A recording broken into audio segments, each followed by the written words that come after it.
Портокалова фаза ќе ја зафати Македонија. Топлотниот бран ќе донесе температура над 40 степени и многу висок УВ индекс. Од УХМР велат дека топлотниот бран ќе се задржи од четврток до средината на наредната недела. Под влијание на многу топла воздушна маса, Македонија, како и поширокиот регион, ќе се задржи се до средината на наредната работна седмица.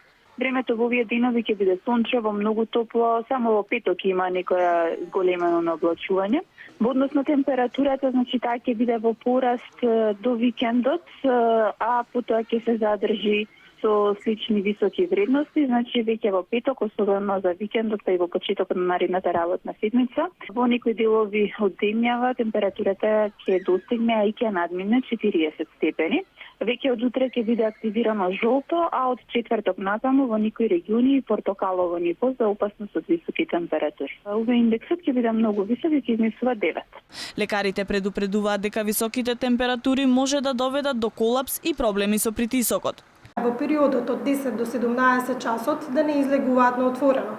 Доколку треба да излезат на отворено, треба да бидат адекватно облечени. Што подразбираме под адекватно облечени? Значи да носат облека со светла боја, облека која што е од природен материјал, главата секогаш да биде заштитена, доколку бидат изложени директно на сонце, да носат и очила за сонце и најважно е да се хидрираат.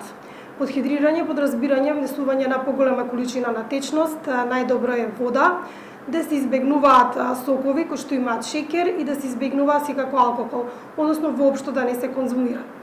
Во периодот, доколку излегуваат во тој период, секогаш со себе да се носат шише вода и да го хидрираат организмот, бидејќи кога немаме доволна количина на течност, доаѓа до пат на притисок и несакани ефекти како што е колапс.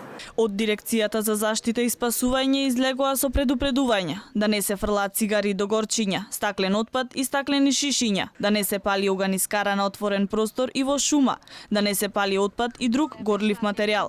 А ако се забележи пожар, веднаш да се извести територијалната противпожарна единица на бесплатниот телефонски број 193.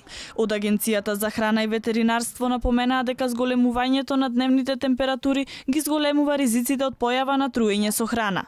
За да се спречи труење со храна, неопходно е да се направи правилен избор при нејзина набавка, да се обезбеди соодветен транспорт и услови за чување, да се води сметка за рокот на употреба, да се купува од проверени места, каде има услови и каде производите, особено лесно расипливите од животинско потекло, се чуваат во разладни уреди.